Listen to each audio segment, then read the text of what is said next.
What's up, everybody? Welcome to episode number 44 of Week in Review. My name is Sean, and on this week's show, we're going to talk about one movie, one limited edition item, and we'll look forward to this week's new releases. This week's movie is one of my more anticipated movies of the fourth quarter. It was actually number 5 on my list, and so far it's been the best of that group. This is actually one of the best movies I've seen all year, and the movie is Widows.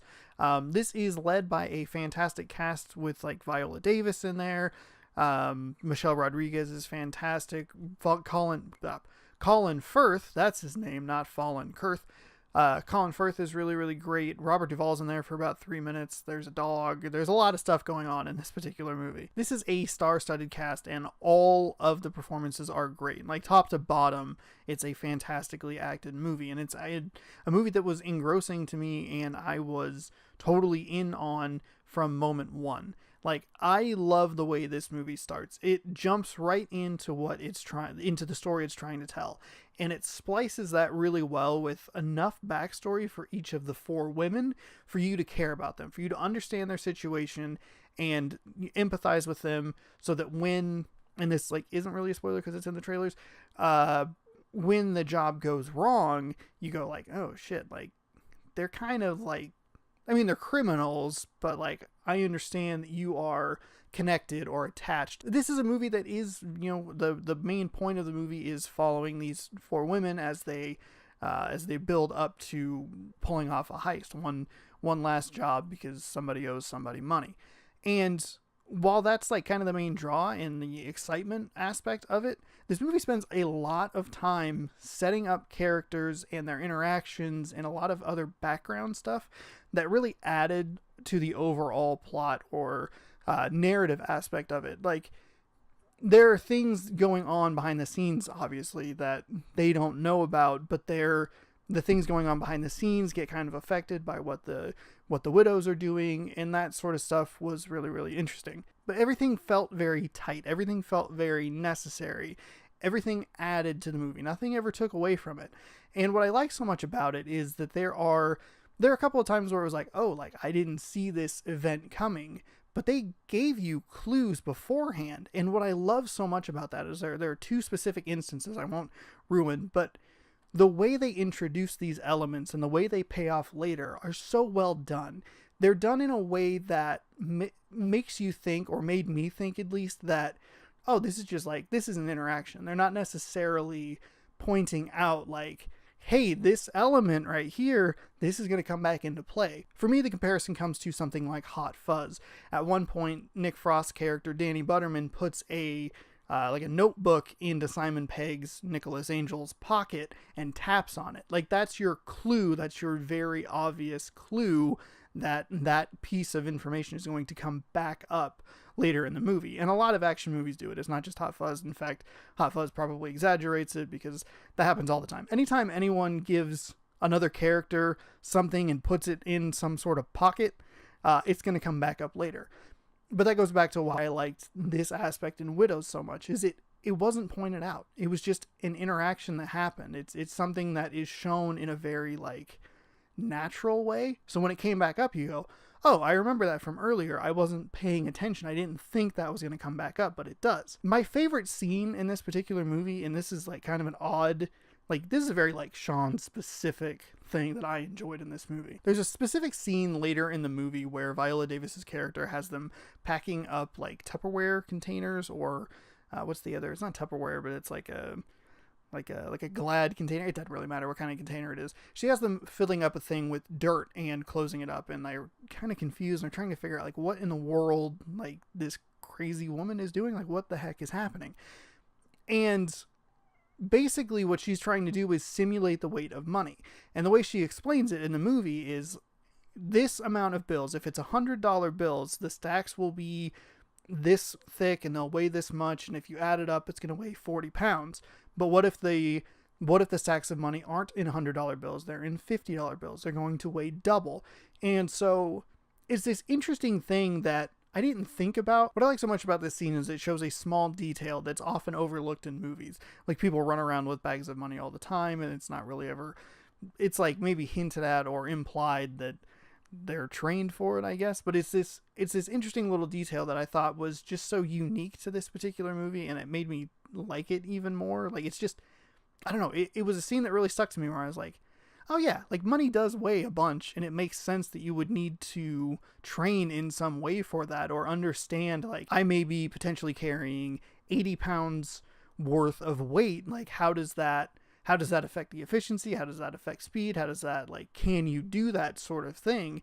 And it was one of those things where I just was sitting there, I was like, oh yeah, like, that's a really, really cool observation that she made, that needed to be incorporated into the plan. This movie does a great job of setting things up, setting up the backstory, setting up the characters, setting up the conflicts, and paying it all off in a very effective way.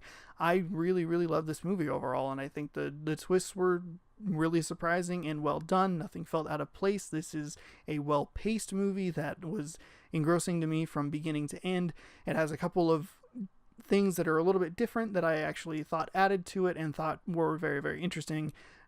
This is a movie that I just flat out enjoyed, and I really, really liked it. It's led by terrific performances. The characters are interesting. Some of them, like, are kind of in the middle of, like, kind of like not really great but not terrible. Some of them are just plain evil, and they're all done super well by the performers in those roles. So this is a very well acted movie. I don't know. I love it. I think you should absolutely go see it. This week's limited edition item is the weirdest one yet. We started with hot cocoa, pretty normal. That's like a regular sort of flavor. Moved to sugar cookie Pop-Tarts. That's a pretty normal flavor. But being that it's Thanksgiving week, if you celebrate that, and the typical dinner is turkey and gravy, companies get real weird with it. So without further ado, we have, even though it says limited time, we're going to count it as limited edition. It's totally fine. We have 7-Eleven Pop, or not Pop, what am I trying to think of here? They are kettle chips. For some reason the word pop got stuck in my head. Kettle chips, turkey and gravy kettle chips. I'm afraid to move the bag because I'm sure it is terrible for the audio. Best if used by March 30th, so I have a little bit of time to do these. I actually don't really like turkey and gravy. I much prefer ham to it, so I don't know. I thought they were weird enough to try, so we'll crack them open. I'm going to probably have to cut this part out because this bag is awful. So, oh, look at that. Look at that bar. It's in the yellow. I should have grabbed this, I should have grabbed the scissors from downstairs. I meant to, but I forgot.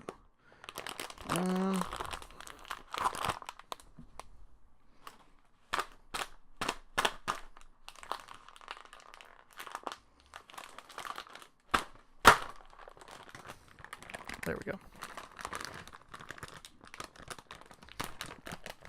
So now that I've used a pen to open the bag because I forgot to get scissors and I couldn't really get through this top part. I don't know why this bag is the way it is, but it's pretty annoying. We'll give them a little smell test here. Ooh. Oh. Those smell awful. Ugh. They, no joke, they smell like a paper plant. Whatever the hell is down in the Tri-Cities, between the Tri-Cities and Walla Walla, where as a kid I would always drive, or not drive, but ride by, and it just smells like manure or some terrible these smelled terrible. Oh, I'm less and less excited about these by the minute. Oh. Oh god. I feel like I should put the Jackass theme in here. Hey, I'm Sean McComb, and these are the turkey and gravy chips. I can't actually believe how bad these smell. These are awful. Alright. This is the worst. This is the grossest thing. Oh my goodness. Oh. Yeah, they smell bad. Alright, so here I of course grabbed the biggest chip I could find, and that's kind of what they look like. They have a little, I don't know if the camera will catch it, but they have a brown tint to them.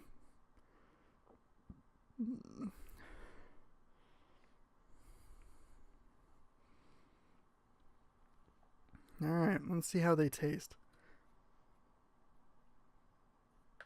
I don't know. They smell better individually. But they really... Yeah, there's a hint of something in there that just smells god-awful. But, like, as an individual chip, it's not that bad. This is like the time I went to trivia night and somebody put a shot of Fireball in front of me and I just sat there and thought about it for like 5 minutes and never actually drank the shot.